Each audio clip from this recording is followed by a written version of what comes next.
আপনি তো আইনজীবী হিসেবে বেশি পরিচিত, তো রাজনীতিবিদ হিসেবে আসার এই প্রেরণাটা কোথা থেকে পেলেন? কোর্টের প্রাঙ্গণে আমি যখন কাজ করা শুরু করলাম এবং তখন থেকে আমি সক্রিয়ভাবে আমি রাজনীতিতেও আমি অংশগ্রহণ করলাম। বগুড়ার জনগণের জন্য আপনার নির্দিষ্ট কোনো পরিকল্পনা রয়েছে কিনা? নারী উদ্যোক্তাদেরকে নিয়ে আমি কাজ করার চেষ্টা করব। মনোনয়নের দৌড়ে আপনি কত দূর আছেন, কি মনে হচ্ছে? আমি তো আশাবাদী, আমি তো আমার চেষ্টাটা করে যাচ্ছি। সংরক্ষিত নারী আসনে আপনি মনোনয়ন নেবেন, এই চিন্তাটা কিভাবে করলেন? এটা আসলে একটা দীর্ঘমেয়াদী এবং এটা আমি যতদিন আমি রাজনীতি করব বা আমি আছি, এটা চলমান প্রক্রিয়া। ত্রয়োদশ জাতীয় সংসদ নির্বাচন পরবর্তী সময়ে সংরক্ষিত নারী আসন নিয়ে রাজনৈতিক অঙ্গনে চলছে নানা আলোচনা। সেই আলোচনায় অন্যতম পরিচিত নাম বগুড়ার কৃতিমুখ আইনজীবী ও বিএনপি নেত্রী ব্যারিস্টার মারিয়াম চৌধুরী প্রজ্ঞা। আইন অঙ্গনে পরিচিত মুখ, রাজনীতিতেও সক্রিয়। এখন সংরক্ষিত নারী আসনে ব্যারিস্টার মারিয়াম চৌধুরী প্রজ্ঞা কতটা প্রস্তুত জাতীয় সংসদের জন্য? মনোনয়ন দৌড়ে তার অবস্থান কোথায়? এসব নিয়ে কথা বলবো, পাশাপাশি কথা বলবো বর্তমান নতুন সরকার এবং একই সঙ্গে সমসাময়িক রাজনৈতিক বিষয় নিয়ে। দর্শক, তার আগে সবাইকে স্বাগত জানাচ্ছি বাংলা নিউজ 24 সমসাময়িক অনুষ্ঠান থেকে। আপনাদের সাথে আছি আমি মৌসুমী সুলতানা। ব্যারিস্টার মারিয়াম চৌধুরী প্রজ্ঞা, আপনাকেও স্বাগত জানাচ্ছি সমসাময়িক অনুষ্ঠান। ধন্যবাদ আপনাকে, ধন্যবাদ বাংলা নিউজ 24-কে এবং দর্শকদেরকেও যারা অনুষ্ঠানটি দেখছে। মারিয়াম চৌধুরী, প্রথমে একটু জানতে চাইবো, বিএনপি তো নিরঙ্কুশ সংখ্যাগরিষ্ঠতা নিয়ে তারা সরকার গঠন করেছে, অনেক কিছু পরিবর্তন দেখছি। আপনি একজন বিএনপি নেত্রী হিসেবে আপনি নতুন সরকারকে কিভাবে মূল্যায়ন করবেন বা এই পরিবর্তনগুলোকে কিভাবে দেখছেন?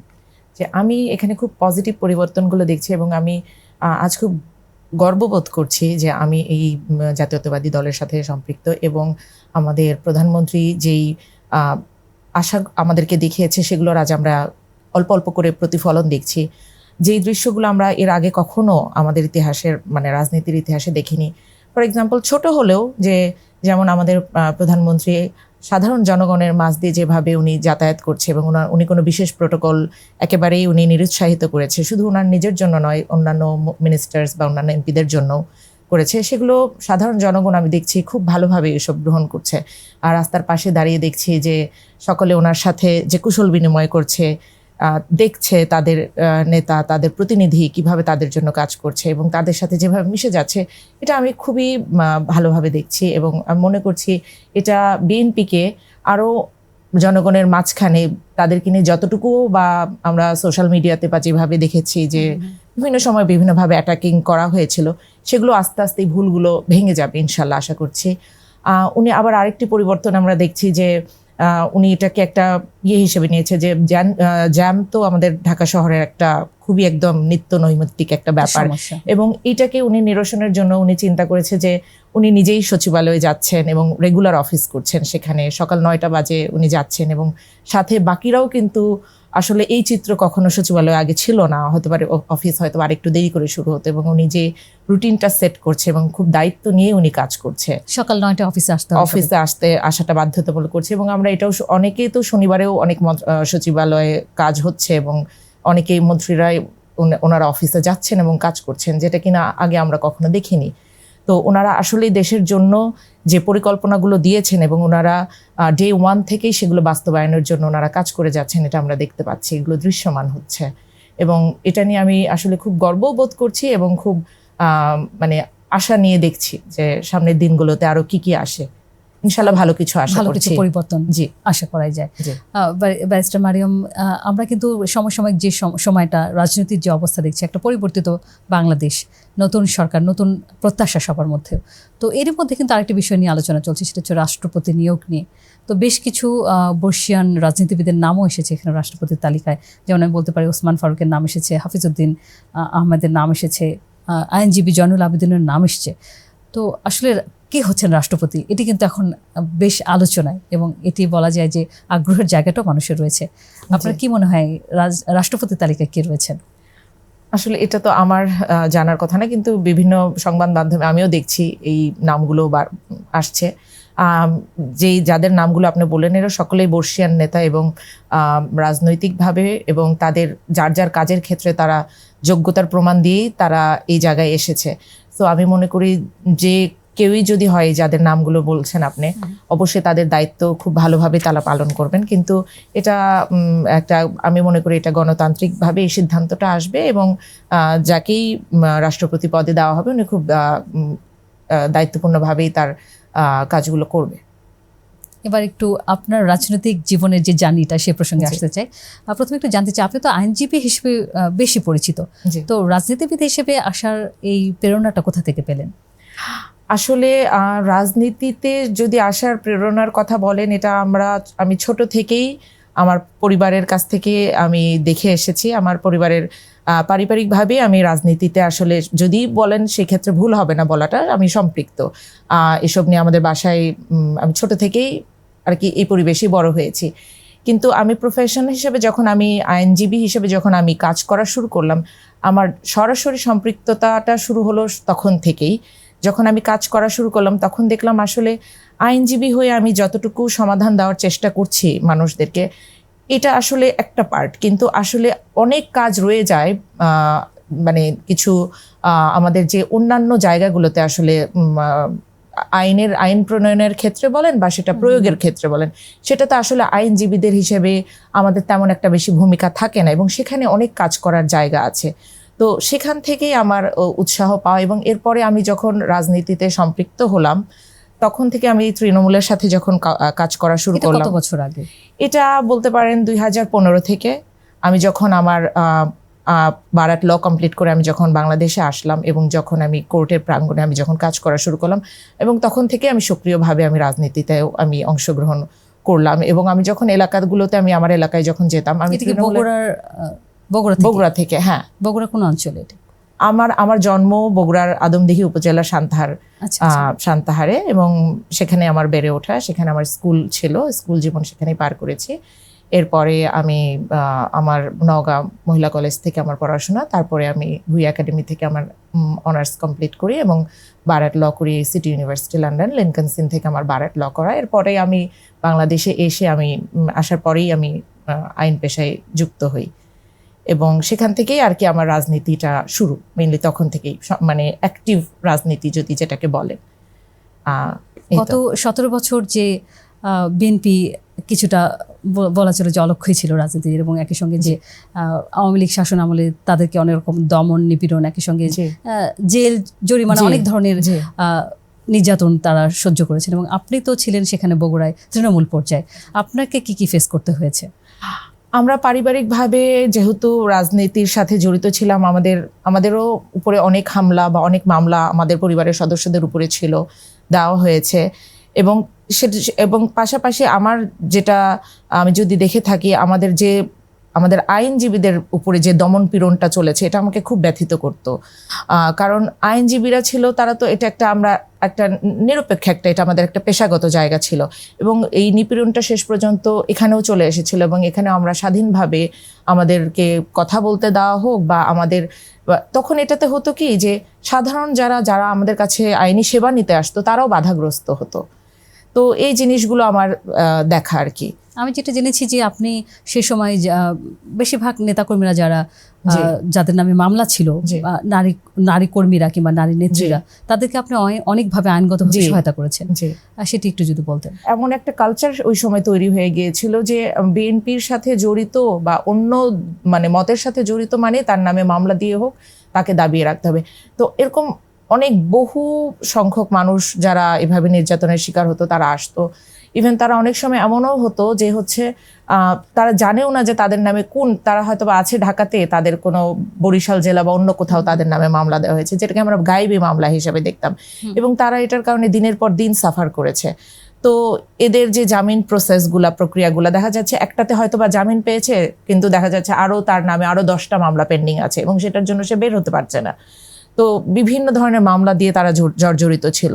এবং আমি আমার জায়গা থেকে বা যখন আমি কাজ করেছি, আমি তখন একজনের অ্যাসিস্ট্যান্ট হিসেবে কাজ করতাম, একজন লয়ার, খুব আমাদের সুপ্রিম কোর্টের খুব পরিচিত একজন লয়ার, ওনার সাথে আমি কাজ করতাম। তো সেই ক্ষেত্রে ওনাকে সহায়তা হিসাবে হোক, বা আমি যখন আমি লাইসেন্স প্রাপ্ত হলাম তারপর থেকে জামিন দেওয়া হিসেবে যে সেবাগুলো বা অন্যান্য পরামর্শ দিয়ে যে সাহায্য করা হোক, তখন আমি এই যে নির্যাতনের যে ভয়াবহতা এগুলো সম্পর্কে আরো গভীরভাবে আমি তখন উপলব্ধি করা, বা তখন থেকে আমি এটা দেখা শুরু করলাম। এরপরে তো যখন আইনজীবীদের উপরে যখন এই তাদের আক্রমণটা যখন শুরু হলো, সেগুলোতে তো সরাসরি আমরা নিজেরাও এটার শিকার হওয়া শুরু করলাম। আপনার নামে কি মামলা হয়েছে কিনা? আমার নামে কোনো মামলা ছিল না। না। এমন কোনো স্মৃতি আছে কি যেটা মানে সেই সময় যখন এই যে দমন পীড়নগুলো চলেছে, যেটা আপনাকে এখনো ব্যথিত করে? হ্যাঁ, আমাকে ব্যথিত করে। বিশেষ করে আমাদের যখন সুপ্রিম কোর্টের যে নির্বাচনগুলো কেন্দ্রিক হলো, তখন দেখা গেল যে এটা মানে ইতিহাসে কখনো এমন বর্বরচিত ঘটনা ঘটেনি যে পুলিশ বাহিনী দিয়ে আইনজীবীদেরকে দমন পীড়ন। আমরা আমাদের সামান্য সভা বা মিছিলগুলো করতে পারতাম না, পুলিশি নির্যাতন চালানো হতো। মানে এটা তো দুইটা আলাদা প্রতিষ্ঠান। তো পুলিশ যখন আমাদের আইন মানে কি বলবো, আমাদের কোর্টের ভিতরে যখন প্রবেশ করে আমাদেরকে দমন পীড়ন শুরু করলো, এর থেকে আর ভয়ঙ্কর কি হতে পারে একটা রাষ্ট্রের জন্য, যে মানে আমরা স্বাধীনভাবে আমরা আমাদের মত প্রকাশেরও কোনো, তাহলে আমরাই যদি এভাবে নির্যাতিত হতে থাকি, তাহলে যারা আসলে যারা নির্যাতিত হচ্ছেন তাদের কথা কে বলবে? তো এটাও মানে এইভাবে আর কি আমাদের এসবের ভিতর দিয়ে আমাদের যেতে হয়েছে। 17 বছর পর নতুন একটা বাংলাদেশে নতুন সময়ে আপনারা আবার ফিরে এসেছেন বলা যায়। তো এখন কি মনে হচ্ছে? ইনশাল্লাহ আই এম হোপফুল, কিন্তু আমাদের যে কাঠামোগুলো রয়ে গেছে সেগুলো তো এখনো অনেকটা ভঙ্গুর অবস্থায় রয়ে গেছে। তো এগুলো ঠিক করতে সময় লাগবে, বা আমাদের সকলেরই এখানে মানে পার্টিসিপেট করা বলেন, বা সকলেরই এই যে আমরা যে কথা বলছি বা সাধারণ নাগরিকরা যে কথা বলছে, এগুলো কিন্তু আমরা আগে কখনো দেখিনি। আগে তো দেখা যেত মানে কেউ যদি কোনো কিছু নিয়ে লিখতো বা কোনো প্রতিবাদ করতো, তারাও একটা চাপের মধ্যে থাকতো বা ভয়ে থাকতো যে তাদেরকে গুম করে দেওয়া হয় কিনা। কিন্তু সকলের যে আমি সচেতনতা দেখছি, বা সকলের যে একটা রাজনীতিতে যে ব্যাপারে যে তারা সচেতন হচ্ছে, এটাকে আমি খুব পজিটিভলি দেখছি। এবং আমি চাই এবং আশা করি সকলেই এইভাবেই মানে এই চর্চাটা চলুক, এই চর্চাটা চলুক, এবং এতে করেই আমরা নতুন একটা রাজনীতির আলো ইনশাল্লাহ দেখতে পারবো। আপনি তো বগুড়ার আদমদী, মানে একদম বলা চলে প্রত্যন্ত অঞ্চলে আপনি বেড়ে উঠেছেন, আপনার সেখানে পড়ালেখা এবং রাজনীতির শুরুটাও সেখান থেকে। তো নারী নেত্রী হিসেবে বা যখন নারী কর্মী ছিলেন, তখন কি ধরনের প্রতিবন্ধকতাগুলো আপনাকে ফেস করতে হয়েছে? আসলে আমাদের সমাজ ব্যবস্থাটাই এমন এখন, যে আমরা যতই বলি যে আমরা নারীর ক্ষমতায়ন চাই বা নারীরা এগিয়ে গেছে, আমরা সবকিছুতে সমান সমান চেষ্টা করছি, কিন্তু আসলে বাস্তব চিত্রটা ভিন্ন। বিশেষ করে প্রান্তিক জায়গাগুলোতে জিনিসগুলো আরো ভিন্ন, এবং সেটা যেমন অন্যান্য কর্মক্ষেত্রেও যেমন সত্য, আমাদের রাজনীতির ক্ষেত্রেও সত্য। এটা আমাদের অস্বীকার করার কোনো কারণ নেই। আমরা এটা আশা করছি এবং আমরা এটা নিয়ে লড়াই করছি যে রাজনীতিতে অংশগ্রহণটা যেন নারীদের একটা মানে একটু হলেও যেন একটা লেভেল ইয়েতে আমরা যেন যেতে পারি, একটা পর্যায়ে যেন আমরা যেতে পারি। তো এটার বিভিন্ন ধরনের প্রতিবন্ধকতা থাকে। আসলে একটা থাকে যে একটা নারীর, আমি যেমন যদি আমি আমার জায়গা থেকে বলি, আসলে আমার অনেক কিছু সামলিয়ে বা অনেক কিছু যে জিনিসগুলো একটা ছেলে বা একটা পুরুষের যে জিনিসগুলো ফেস করতে হয় না, তারা চাইলেই অনেক কিছুতে অনেক সময় বা অনেকভাবেই পার্টিসিপেট করতে পারে, যেগুলোতে কিনা হয়তোবা আমার পক্ষে হয়তোবা সম্ভবপর হয়ে ওঠে না বা সেইভাবে যুক্ত আমি হতে পারি না। তো সেই ক্ষেত্রেও আমাকে পিছিয়ে থাকতে হয়। আবার অনেকেরও আবার দৃষ্টিভঙ্গিরও একটা ব্যাপার আছে, যে একটা নারী নেত্রীদেরকে নিয়ে একটা দৃষ্টিভঙ্গিরও একটা ব্যাপার আছে। তো অনেক কিছুই আসলে এখানে কাজ করে, এবং সেই কারণে আমার মনে হয় যে আমাদের সমাজ এটা আসলে না, আমি আসলে ওইভাবে কাউকে কোনো কিছু এভাবে ইয়ে করে বলতে পারবো না। আমাদের সামগ্রিক আমাদের নারী সমাজটাকেই যখন আমরা চেষ্টা করব যে সামনের দিকে এগিয়ে যায়, ইনশাল্লাহ এই জায়গাটাও তখন আমরা আস্তে আস্তে এটার চেঞ্জেস দেখতে পারবো। বাট আমরা ইদানিং অনেক পরিবর্তন দেখছি, আগের থেকে অনেক পরিবর্তন দেখছি, এবং এই ধারাটা আমার মনে হয় অব্যাহত রাখা উচিত। পরিবর্তনের ক্ষেত্রে সাবেক প্রধানমন্ত্রী খালেদা জিয়া, তিনি তো সংকটে দুর্যোগের দলকে নেতৃত্ব দিয়েছেন। জি। তো খালেদা জিয়া কিভাবে অনুপ্রেরণা যোগাতো আপনাদেরকে? যেই সময় বিএনপির যে অবস্থাটা ছিল, উনি যদি ওই সময় যদি হালটা না ধরতো, উনি যদি শুধুমাত্র একজন হাউস ওয়াইফের বা ওই ভূমিকাটাতেই থাকতো, উনি যদি রাজনীতিতে যদি না আসতো এবং দলটাকে যদি ওই সময় যদি দলের হাল না ধরতো, আজ হয়তোবা যে বিএনপিকে আমরা দেখছি, বিএনপির যে ব্যাপক জনপ্রিয়তাটা দেখছি, যে একদম অন্যতম একটি রাজনৈতিক দল হিসেবে দেখছি, এটা হয়তোবা আমরা দেখতে পারতাম না।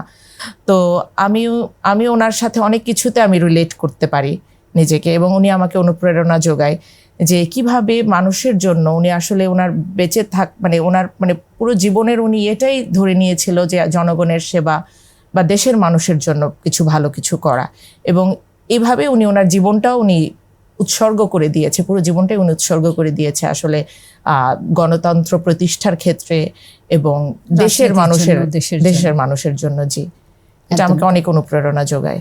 ব্যারিস্টার মারিয়াম, আপনি তো তৃণমূল পর্যায় থেকে উঠে আসা একজন রাজনৈতিক নেত্রী, একই সঙ্গে আপনি আইনজীবী হিসেবে আপনি পরিচিত মুখ।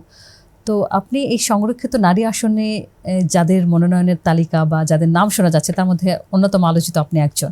তো আপনি সংরক্ষিত নারী আসনে মনোনয়নের ব্যাপারে কিভাবে মানে আসবেন বা সংরক্ষিত নারী আসনে আপনি মনোনয়ন নেবেন, এই চিন্তাটা কিভাবে করলেন? এটা আসলে চিন্তার কিছু না, মানে আমি তো কাজ করে যাচ্ছি, আমি আমার প্রান্তিক যে জনগণগুলো আছে তাদের সাথেও আমি তাদের কথা শুনি, আমি তাদের জন্য কাজ করে যাচ্ছি। তো এটা আসলে একটা দীর্ঘমেয়াদী, এবং এটা আমি যতদিন আমি রাজনীতি করব বা আমি আছি, এটা চলমান প্রক্রিয়া। এখন মনোনয়ন কাকে দিবে কাকে দিবে না, এটা অ্যাকচুয়ালি একদম পুরোটা একটা দলীয় সিদ্ধান্ত। যারা ত্যাগী, যারা রাজনৈতিক মাঠে সক্রিয় ছিল, এবং যারা যখন প্রতিনিধি হিসেবে যখন পার্লামেন্টে যাবে কতটুকু জনগণকে দিতে পারবে এবং কিভাবে তারা কাজ করবে, এই অনেক কিছু বিবেচনা করেই দল একজনকে মনোনয়নটা দিবে। তো আসলে আমি যেভাবে আগে কাজ করে যাচ্ছিলাম, আমি এখনো কাজ করে যাচ্ছি, আমি পরবর্তীতেও এভাবেই কাজ করে যাব। আমাকে মনোনয়ন দিক, আমাকে মনোনয়ন না দিক, আমি একজন কর্মী হিসাবে কাজ করে যাচ্ছিলাম এবং এভাবে আমি কাজ করে যাব। তো মনোনয়নের দৌড়ে আপনি কত দূর আছেন, কি মনে হচ্ছে? আমি তো আশাবাদী, আমি তো আমার চেষ্টাটা করে যাচ্ছি, আমি কাজ করে যাচ্ছি, আমি হোপফুল। বাকিটা তো আল্লাহর উপরে এবং বাকিটা তো দলীয় সিদ্ধান্তের উপরে। যদি মনোনয়ন পান, সংসদে যাবেন, তো সংসদে যাওয়ার প্রস্তুতি কি আছে আপনার, কতটুকু প্রস্তুতি নিয়েছেন? আচ্ছা, আমি নারী ও শিশুর নিয়ে কাজ করছি, এবং আমার মনে হয় এই জায়গাটাই খুব অবহেলিত একটা জায়গা। আমরা অনেক বলছি, অনেক সংগঠন আছে, অনেক আইন আছে, কিন্তু এগুলোর আমরা প্রয়োগ দেখি না। তো আমি চেষ্টা করব কিছু স্পেসিফিক জায়গাতে প্রথমে ফোকাস দেওয়ার, এটা নিয়ে আমার একটা পরিকল্পনা আছে। যেমন এই যে নারী ও শিশু নির্যাতন দমন যে ট্রাইব্যুনাল, এটার অনেক সময় আমরা দেখি যে এটার অ্যাকচুয়ালি ওইভাবে দ্রুততম প্রক্রিয়ায় কাজ হয় না, বা অনেক সময় দেখা যায় যে অনেক বিভিন্ন ধরনের জটিলতার কারণেও হয় না। তো যেহেতু আমি একজন আইনজীবী এবং আমি জানি কোথায় কোথায় লুপহোলগুলো আছে, আমি আমার ফোকাসগুলো থাকবে এই লুপহোলগুলোকে, এই জায়গাগুলোতে কাজ করার, যেন বিচার প্রক্রিয়াটা খুব দ্রুততম সময়ে নিষ্পত্তি। এবং আমরা রিসেন্টলি অনেক ধরনের নিউজ দেখছি, আপনারাও দেখছেন, শিশু নির্যাতনের যে জিনিসগুলো, এগুলোর একটা মানে একটা সমাধানের দরকার, এই জায়গাটা একটা পরিবর্তনের দরকার। যে আমরা দেখছি যে হচ্ছে, সকলের সামনেই হচ্ছে, কিন্তু বিচার প্রক্রিয়াটা এতটা লেন্দি। তো এই জিনিসগুলোকে কমিয়ে আনা যায় কিভাবে, এগুলো নিয়ে আমি কাজ করব। সংসদে গেলে আপনার প্রথম অগ্রাধিকার হবে কি নারী এবং শিশু নিয়ে কাজ করা। জি। বগুড়ার জনগণের জন্য আপনার নির্দিষ্ট কোনো পরিকল্পনা রয়েছে কিনা? আমি বগুড়া জেলার যেগুলো যারা আছেন, আমি তাদেরকে উদ্বুদ্ধ করব, এবং যে সাইবার বুলিং এর যে বিষয়গুলো আছে, এগুলো সম্পর্কে আমি জানানোর জন্য বা এগুলো নিয়ে কাজ করার জন্য, যে এই জিনিসগুলোতে যেন এখনকার মেয়েরা যেভাবে হেনস্থার শিকার হচ্ছে, সেটাকে একটা সমাধানের জন্য আমি এটা নিয়ে কাজ করব। আমি বগুড়ার নারী উদ্যোক্তাদেরকে নিয়ে আমি কাজ করার চেষ্টা করব। অনেকে বলেন যে সংরক্ষিত নারী আসনে যেহেতু ভোটাধিকার থাকে না, তো এখানে অনেকেই জনপ্রতিনিধিত্ব নিয়ে একটা প্রশ্ন ওঠে, আপনি বিষয়টাকে কিভাবে দেখেন? এটা আসলে একটা সাংবিধানিকভাবে স্বীকৃতই, কিন্তু এই জায়গাটা নারী মনোনয়ন, নারী সংরক্ষিত আসনটা, এটা সাংবিধানিকভাবে স্বীকৃত, এবং এটা এই জন্যই দেওয়া হয়েছে যেন নারীদের রাজনীতিতে অংশগ্রহণটা নিশ্চিত করা যায়। আমরা এখন একটা ট্রানজিশনাল পিরিয়ডে চলছি, এবং আমরা এটা নিয়ে অনেক কথা বলছি যে নারীদের রাজনীতিতে যেন অংশগ্রহণ যেন নিশ্চিত করা যায়, কিন্তু তারপরও আমরা বাস্তব চিত্রে কিন্তু এটার প্রতিফলন কিন্তু আসলে আমরা দেখতে পেলাম না, আমি যদি সেভাবে বলি, যেভাবে আসলে বলছি। তো এটা আসলে একটু লং জার্নি। তো আমরা যতদিন পর্যন্ত সে জায়গায় না যাই, আমার মনে হয় এটা আসলে যে জনপ্রতিনিধির যেহেতু সরাসরি ভোটে যেহেতু আমি যেতে পারছি না, কিন্তু তারপরও এখানে তো অনেক কাজ করার সুযোগ রয়েছে, এবং আমি আমার যদি কাজ দিয়ে যদি দেখাতে পারি বা দিতে পারি, আমি যদি জনগণের যদি আস্থাটা অর্জন করতে পারি, তাহলে তো এটাও তো একটা অবশ্যই এটা একটা স্বীকৃত পাওয়ার জায়গা, এবং এখানেও কিন্তু আমাকে মানুষ মূল্যায়ন করবে যে সে কতটুকু কাজ করেছে বা কতটুকু কাজ করেনি। যে তো এখানেও আমার কিন্তু বলার সময় বা আমার ভয়েস কিন্তু সেম ভাবেই কিন্তু আমি কথা বলছি, এবং সেম ভাবেই কিন্তু আমাকে কিন্তু মূল্যায়ন করা হচ্ছে। সো এখানেও অনেক কাজ করার সুযোগ আছে, এবং এটা যেহেতু সাংবিধানিকভাবে স্বীকৃত জায়গা, তো এটার অবশ্যই আমি এটা ভালোভাবেই দেখছি। যে যারা এখন তরুণ নেতৃত্ব রয়েছে বা নারী নেতৃত্ব যারা রয়েছেন, তাদের জন্য আপনার কি কোনো বার্তা রয়েছে কিনা? আমি তরুণ যারা নেতৃত্ব রয়েছে তাদের বলবো যে আপনারা কাজ করে যান, আপনারা আপনাদের নিজেদের প্রতি আত্মবিশ্বাস রাখেন, এবং রাজনীতি যেহেতু একটা এটা একটা দায়িত্বের একটা জায়গা, জনগণের একটা সেবামূলক জায়গা, এবং পরিবর্তন আনতে চাইলে এটা একটা বেস্ট একটা প্লেস। তো আপনারা আপনাদের সেই কনফিডেন্স নিয়ে আপনারা কাজ করে যান, ইনশাল্লাহ সকলের জন্যই ভালো হবে, ভবিষ্যতের জন্য ভালো হবে, ভবিষ্যৎ প্রজন্মদের জন্য ভালো হবে। আপনারা যদি এগিয়ে না আসেন তাহলে এই দেশ এই হালটা কে ধরবে? আপনাদেরকে তো ধরতে হবে। তো আমি চাই যে আমার তরুণ যারা নেতৃত্ব যারা আসছে, প্রতিবন্ধকতা থাকবে, অনেক ধরনের প্রতিবন্ধকতা থাকবে, কিন্তু নিজের উপর যদি আত্মবিশ্বাস থাকে এবং আপনি কি চাচ্ছেন এখান থেকে বা কি দিতে চাচ্ছেন সেটাতে যদি কারো অটুট বিশ্বাস থাকে, ইনশাল্লাহ তাহলে কোনো বাধাই আপনার সকল বাধাই পেরিয়ে যে সামনে যেতে পারবেন ইনশাল্লাহ। তো আমি বিশ্বাস রাখি বা আমি বলতে চাই যে আপনারা রাজনৈতিকভাবে যে উদাহরণগুলো যে তৈরি করেছেন, যেভাবে আপনারা সম্পৃক্ত হচ্ছেন, এই যাত্রাটা আপনারা চালু রাখেন। সংরক্ষিত নারী আসনে যদি মনোনীত হন, তাহলে আপনি দলের জন্য কি করবেন, আর রাজনীতিতে আপনার দীর্ঘমেয়াদী কি লক্ষ্য রয়েছে? রাজনীতিতে আমার দীর্ঘমেয়াদী লক্ষ্য থাকবে যে আমি যতটুকু সময় পাবো বা যতদিন আমি থাকতে পারবো, অবশ্যই আমি নারীদেরকে বা শিশু নির্যাতনের এই বিষয়টাকে একটা পর্যায় পর্যন্ত আমি প্রতিরোধের জন্য একটা পর্যায় পর্যন্ত আমি নিয়ে যাওয়ার লক্ষ্যে আমি কাজ করে যাব। যেই অবস্থানটাতে আমরা এখন আছি, এই অবস্থানটার যদি কিছুটাও যদি আমি পরিবর্তন যদি করতে পারি বা সেখানে যদি, কারণ আসলে না এটা একটা জটিল একটা প্রসেস, এটা শুধু যে কোর্ট রুমে বসে সমাধান দেওয়া বা আইন প্রণয়ন করে সমাধান দেওয়া বিষয়টা এমন না। এটাতে জনসচেতনতা তৈরি করা উচিত, এবং নীতিগতভাবে অনেক জায়গা আছে, এবং এখানে অনেকেরই অনেক দায়বদ্ধতা আছে। ফর এক্সাম্পল সাংবাদিকদেরও অনেক এখানে দায়বদ্ধতা আছে। আপনারা যেভাবে জিনিসগুলো চিত্রগুলো আমাদের সামনে দেন, ফুটিয়ে তোলেন বা দেখান, এতে করে বা আপনারা যেভাবে মেসেজগুলো দেন, এটাতে কিন্তু অনেক মানুষ অনেকেই কিন্তু উদ্বুদ্ধ হয়। তো এভাবে আমার মনে হয় যে সকলকে নিয়ে যেই সংগঠনগুলো আছে বর্তমানে যারা এসব নিয়ে কাজ করছে, সেগুলোকে যেন তাদের ভয়েসগুলো যেন আরো শক্তিশালী হয়, এবং এগুলো যেন প্রপারভাবে যেন কাজ করে, প্রশাসন যেন ঠিকভাবে কাজ করে। তো যেই জায়গাগুলো গ্যাপিং আছে, যতটুকু আমি পারবো আমি সেই গ্যাপগুলোকে ফিল আপ করে যে প্রতিশ্রুতিগুলো দেওয়া হয়েছে আইনে, বা যেই দায়িত্বগুলো অর্পণ করা হয়েছে বাট যেগুলো অ্যাকচুয়ালি কাজ হচ্ছে না, সেগুলো যেন প্রপারভাবে ওয়ার্ক করে, আমি এটাতেই ফোকাস দেবো। যে কাঠামোগুলো করে রাখা আছে এটাতে কিন্তু যথেষ্ট, যদি আমরা এটা প্রপার প্রয়োগ করতে পারি, এবং এই প্রয়োগের ক্ষেত্রে অনেক জায়গায় ল্যাকিংস আছে, তো সেগুলো যেন ঠিকঠাকভাবে হয়, আমি নিশ্চিত করার আমি চেষ্টা করব। ব্যারিস্টার মারিয়াম চৌধুরী, আমরা একেবারে অনুষ্ঠানের শেষ পর্যায়ে চলে এসেছি, তবে শেষ করবার আগে আমার আরেকটা এখানে সেগমেন্ট রয়েছে, সেটা হচ্ছে র্যাপিড ফায়ার। আমি আপনাকে সংক্ষেপে কিছু প্রশ্ন করব, আপনি খুব এক কথায় উত্তর দিবেন। ঠিক আছে। প্রথম প্রশ্নটা করি। ব্যারিস্টার মারিয়াম চৌধুরীর প্রজ্ঞা হচ্ছে রাজনীতি তার পেশা না নেশা? রাজনীতি মনে করি এটা একটা দায়িত্ববোধ। সংরক্ষিত আসন চ্যালেঞ্জ বেশি না সুযোগ বেশি? চ্যালেঞ্জেস বেশি। সংসদে গেলে প্রথম বক্তব্য হবে কোন বিষয়? অবশ্যই নারী ও শিশু নির্যাতনের বিষয়গুলোতে আমার বক্তব্যটা হবে, এবং নারী প্রতিনিধি নারীদের যে একটা কর্মক্ষেত্রে যে তাদের অবস্থানটা এবং তাদের যে নিরাপত্তার বিষয়টা নিয়ে আমার প্রথম কথাগুলো এটা নিয়েই হবে। দল আগে না ব্যক্তিগত অবস্থান আগে? দল আগে। সমালোচনাকে কিভাবে দেখেন, মোটিভেশন না প্রতিবন্ধকতা? মোটিভেশন হিসাবে দেখি। তরুণ নেতৃত্বের সময় এসেছে না এখনো প্রস্তুতি দরকার রয়েছে?